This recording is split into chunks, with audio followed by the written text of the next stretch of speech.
ध्यान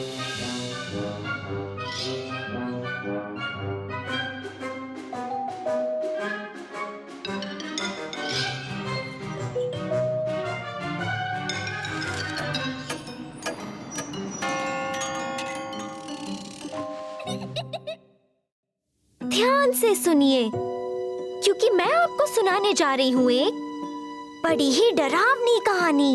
एक ऐसी कहानी जो आपने पहले कभी भी नहीं सुनी होगी। एक ऐसे लड़के के बारे में जिसे लगता था सब बहुत अच्छा होता है, और फिर अचानक सब कुछ बुरा हो गया। एक वक्त की बात है, एक बड़ा ही बहादुर लड़का था। उसका नाम था टोलिक। उसके पेरेंट्स उसे बुलाते ही रहते, पर वो कभी भी जवाब नहीं देता। वो चिल्लाते टोलिक टोलिक, और वो जवाब नहीं देता, क्योंकि ये लड़का सारा दिन सुबह से लेकर रात तक अपने कंप्यूटर पर शूटिंग करता रहता। मेरा मतलब है कि वो अपने कंप्यूटर पर शूटिंग गेम्स खेलता रहता। घर पर वो एक लैपटॉप पर खेलता। वो तरह तरह के कंप्यूटर वेपन से मॉन्स्टर्स को मारता रहता। जब उसके पेरेंट्स उसे किसी के घर ले जाते तो वो एक टैबलेट पर खेलता, जिसमें वो एक वर्चुअल घोड़े की सवारी करता हुआ मॉन्स्टर्स का पीछा करता और एक वर्चुअल तलवार और तीरों से उनका शिकार करता। बस में सफर करते वक्त वो अपने फोन पर खेलता और सामने आने वाले सभी मॉन्स्टर्स को मारता जाता। और अगर उससे उसके सभी गैजेट्स ले लिए जाते तो वो एक कैलकुलेटर पर खेलने लग जाता। वो एक कंप्यूटर जितना मजेदार तो नहीं होता, पर डरावना तो हो ही सकता था। तो इस तरह वो दिन भर खेलता ही रहता। पर दिन पूरा हुआ और आखिरकार रात हो ही गई और टोलिक के सोने का वक्त हो गया। वो सो गया और फिर उसने देखा एक भयानक सपना। उस गैजेट्स के भयानक मॉन्स्टर्स उससे मिलने आए और उन्होंने कहा, अब तुम्हारी खैर नहीं। तुमने हमें सताया है, भगाया है और गन से हम पर हमला किया है, और अब गेम खेलने वाले बच्चे हम सब तुम्हें खा जाएंगे। उन्होंने ऐसा ही कुछ कहा और फिर वो टोलिक का पीछा करने लगे और वो उस पर फेंके जा रहे हथियारों से बचने की कोशिश करता रहा।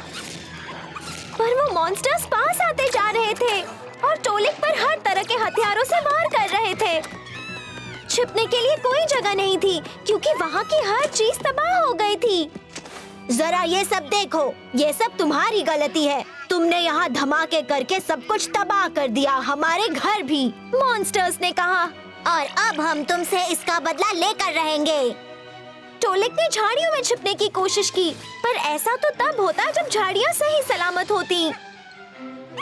ये सब तुम्हारी गलती है। तुम ही हमारे पीछे फ्लेम टॉर्च लेकर आए थे और सब कुछ जला दिया था। टोलिक ने एक पेड़ पर चढ़ने की कोशिश की, पर सारे पेड़ काटे जा चुके थे।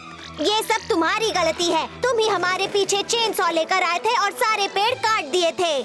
ये सच नहीं है, मैंने कुछ नहीं किया है। तुमने ही किया है। तुम सुबह से लेकर रात तक हमें डराते रहते हो, भगाते रहते हो। तुम्हारी सजा ये है कि तुम हमारा खाना बनोगे। टोलिक बहुत डर गया था। उसने सोचा, मुझे ये गेम खत्म करना होगा। मैं मेन मेन्यू तक कैसे जाऊं? एक्चुअली मेन्यू में तो आज सिर्फ तुम्हारा ही नाम है और जल्द ही हम तुम्हें खाने वाले हैं। मॉन्स्टर्स ने कहा। हे, तुम चुप रहो, टोलिक ने कहा। मैं जाग जाऊंगा और फिर स्विच बंद कर दूंगा। उससे पहले तुम हमारा खाना बन चुके होगे। उस मॉन्स्टर ने कहा। पहले हम तुम्हें अच्छी तरह भूनेंगे और फिर खा जाएंगे। टोलिक बुरी तरह फंस चुका था। मॉन्स्टर्स ने उसे हर तरफ से घेर लिया था। वो बैठ गया और रोने लगा। वो अनजाने में एस्केप की पर बैठ गया था। वो हर गेम में होती है। और फिर वो जाग गया।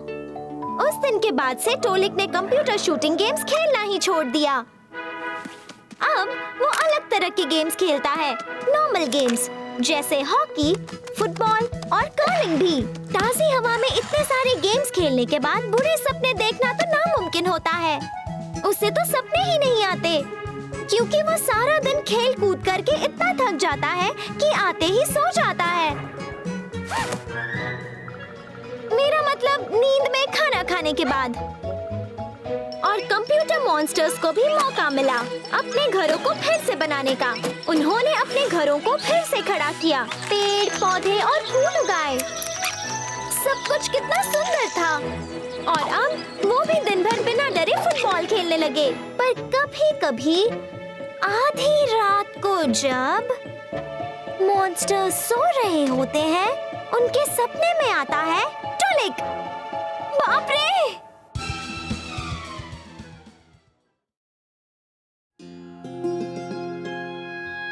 आज मैं आपको सुनाने वाली हूँ एक बड़ी ही डरावनी कहानी लियूसिया नाम की लड़की के बारे में, जो बेकार की बातों और सुपरस्टिशंस पर यकीन करती थी।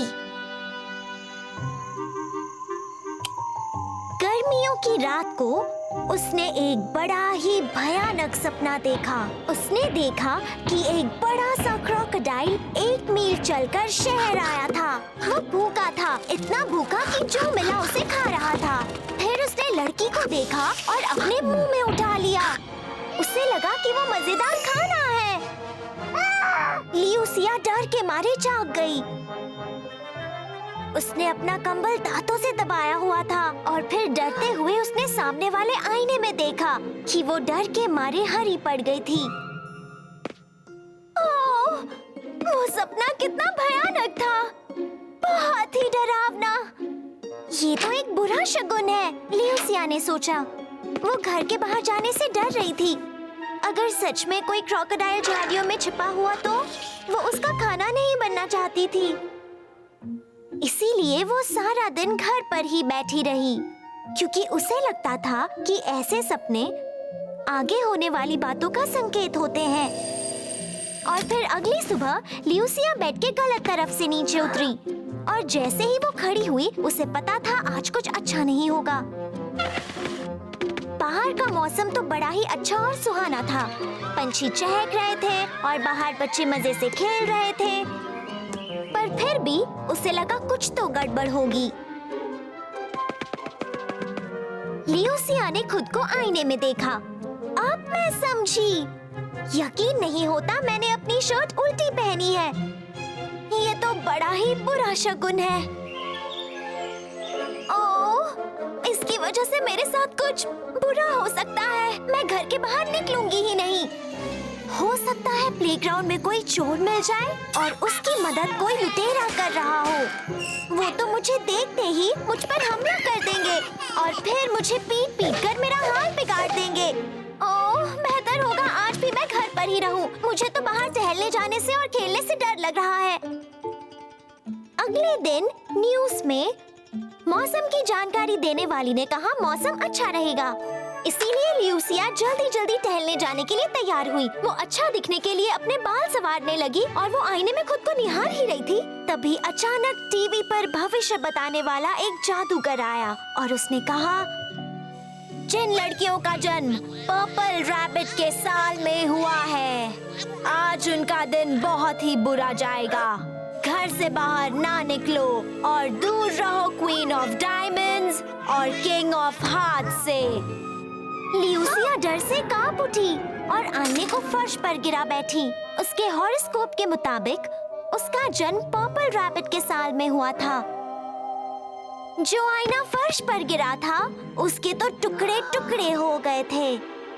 लियूसिया को ये एक बुरा संकेत लगा। उसे यकीन था कि उसके साथ कुछ बुरा जरूर होगा। अगर वो बाहर निकली तो हो सकता है कि वो अपनी साइकिल से गिर जाए, या फिर बरामदे में एक वॉल्केनो निकल आए, या फिर पार्क में तेज तूफान आकर उसको उड़ा ले जाए। आज मेरा बाहर जाना खतरे से खाली नहीं होगा। मेरा घर पर रहना ही बेहतर होगा। और हर एक दिन हर तरह के संकेतों और सुपरस्टिशंस की वजह से लियूसिया डर के मारे घर पर रहती। दिन निकलते जा रहे थे और गर्मियां खत्म होने ही वाली थी और सुपरस्टिशियस लियूसिया ने अपना पूरा वेकेशन अपने बंद कमरे में गुजार दिया था। दिन निकल गए थे। स्कूल के पहले दिन पर लियूसिया ने देखा कि उसके पास खड़े उसके दोस्त बड़े ही खुश और तरोताजा लग रहे थे। उसने अपनी सारी छुट्टियां बुरे सुपरस्टिशंस और संकेतों से डरने में बिता दी थी। जबकि दूसरे बच्चे पार्क में मजे से खेल रहे थे। सिर्फ ल्यूसिया ही अपनी सारी छुट्टियां बिगाड़ने पर तुली हुई थी। उन सुपरस्टिशियस संकेतों का कोई भी मतलब नहीं था। उसकी छुट्टियां बर्बाद हो गई थी। उसे इस बात का अफसोस था। उम्मीद है आप बेचारी ल्यूसिया का हाल समझ गए होंगे। एंजॉय करना हो वेकेशन तो दिमाग से निकालो सुपरस्टिशन।